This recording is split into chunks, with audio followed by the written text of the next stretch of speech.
अस्सलाम वालेकुम नाजरीन, खबरनामे में आप सभी का खैर मकदम है। 9 सितंबर 2024 चांद के हिसाब से आज 5 रबीउल अव्वल 1446 हिजरी है। खबरों की तफसील की जानिब बढ़ने से पहले एक नजर डालते हैं आज की सुर्खियों पर। अबू धाबी के वली अहद ने नई दिल्ली के हैदराबाद हाउस में वजीर आजम से की मुलाकात। तेलंगाना हाई कोर्ट ने कांग्रेस में बीआरएस के एमएलए की रुकनियत पर 4 हफ्तों के अंदर फैसला लेने की दी हिदायत। कार पुल से गिर पड़ी, जिला आदिलाबाद में दिलखराश सड़क हादसा। हुकूमत को किसी की मजहबी जायदाद छीनने की इजाजत नहीं, all India Muslim personal law board. Telangana के पोचम पहाड़ डैम में तफरी के लिए आने वाला मुंबई का नौजवान पानी में बह गया। तो नाज़रीन किराम, सुर्खियां आपने देखी, अब बढ़ते हैं खबरों की तफसील की जानिब। अबू धाबी के वली अहद शेख खालिद बिन मोहम्मद बिन जायद अल नहयान, जो हिंदुस्तान के सरकारी दौरे पर है, उन्होंने आज हैदराबाद हाउस में वजीर आजम नरेंद्र मोदी से मुलाकात की, जिसमें दोनों रहनुमाओं के दरमियान दो तरफा ताउन के कई शोबों पर बातचीत होने वाली है। वली अहद के तौर पर उनका हिंदुस्तान का पहला दौरा है। वो कल नई दिल्ली पहुंचे थे। मरकजी वजीर पीयूष गोयल ने उनका इस्तकबाल किया। वली अहद के साथ मुत्तहिदा अरब इमारात की हुकूमत के कई वज़रा और एक तिजारती वफ़द भी है। वो एक कारोबारी फोरम में शिरकत के लिए मंगल को मुंबई जाएंगे। वजारत खारजा के मुताबिक हिंदुस्तान और मुत्तहिदा अरब इमारात के दरमियान तारीखी तौर पर करीबी और दोस्ताना ताल्लुकात है। हालिया बरसों में हिंदुस्तान और मुत्तहिदा अरब इमारात के दरमियान जामा स्ट्रेटेजिक शराकतदारी, सियासत, तिजारत, सरमायाकारी, कनेक्टिविटी, तवानाई, टेक्नोलॉजी, तालीम और सखाफत समेत वसी शोबों में गहरी हुई है। वली अहद के दौरे से हिंदुस्तान यूएई के बाहमी ताल्लुकात मजीद मजबूत होंगे और नए उभरते हुए शोबों में शराकतदारी के रास्ते खुलेंगे। डिप्टी चीफ मिनिस्टर भट्टी विक्रमार्का ने खम्मम जिले में बारिश और सैलाब से मुतासिरा इलाकों का दौरा करते हुए मुतासिरीन में इमदाद तकसीम की। भट्टी विक्रमार्का ने सैलाब में फौत होने वाले अफराद के पसमानदगान को 5 लाख रुपए एक्स ग्रेशिया का चेक हवाले किया। मधिरा असम्बली हल्के में पद्मावती नामी खातून की सैलाब में मौत वाक़ हो गई थी। भट्टी विक्रमार्का ने अफराद खानदान को 5 लाख रुपए एक्स ग्रेशिया का चेक हवाले किया। उन्होंने मुख्तलिफ मुतासिरा मवाजियात में अहदेदारों की जानिब से इमदादी कामों की सताइश की और कहा कि कोई भी मुतासिरा खानदान हुकूमत की इमदाद से महरूम ना रहे। उन्होंने कहा कि रियासती हुकूमत मुतासिरीन की हर मुमकिन मदद करेगी।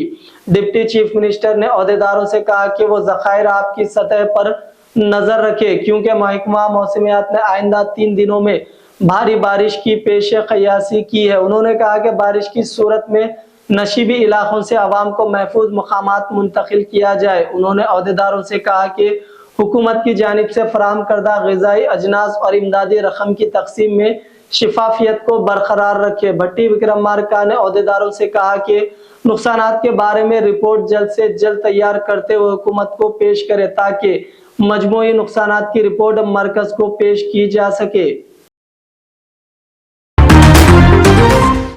मरकजी वजीर कोयला व कानगनी जी किशन रेड्डी ने रियासती वजीर माल पी श्रीनिवास रेड्डी के हमरा खम्मम में बारिश और सैलाब से मुतासिरा इलाकों का दौरा किया।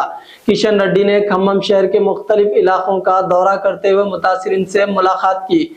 धर्मशालापुरम में दौरे के मौके पर मरकजी वजीर को उस वक्त आवाम की बरहमी का सामना करना पड़ा जब मुतासिरीन ने, जिनमें खवातीन की तादाद ज्यादा थी, मरकजी वजीर को रोक लिया और शिकायत की कि हुकूमत की जानिब से ताहाल कोई इमदाद नहीं मिली।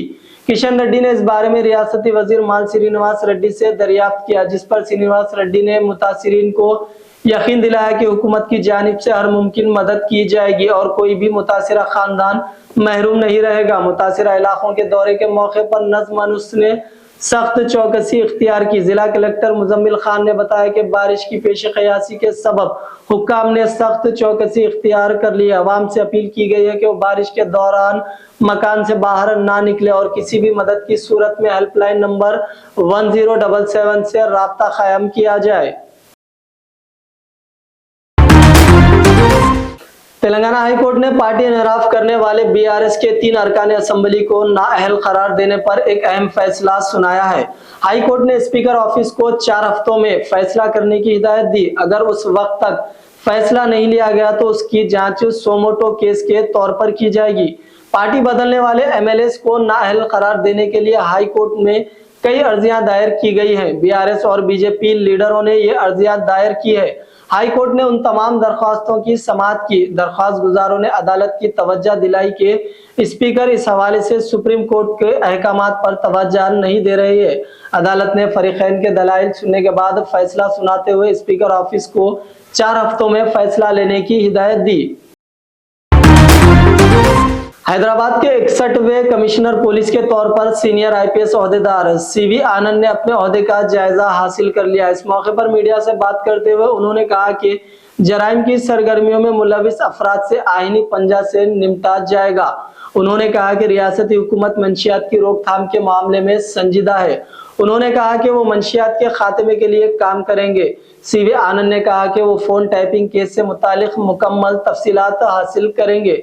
उन्होंने कहा कि वो दूसरी मर्तबा हैदराबाद पुलिस कमिश्नर के ओहदे की जिम्मेदारी संभालने पर खुश है। उन्होंने कहा कि फिलहाल विनायक चतुर्थी और मिलादुन नबी के त्यौहार है। वो इस बात को यकीनी बनाएंगे कि त्यौहार पुरअमन माहौल में मुनक्किद हो। पिछले साल भी एक ही वक्त में 2 त्यौहार आए थे, ताहम त्यौहार अमन के साथ गुजर गए। फिलहाल एक्शन प्लान पर लिहाज से तैयार है।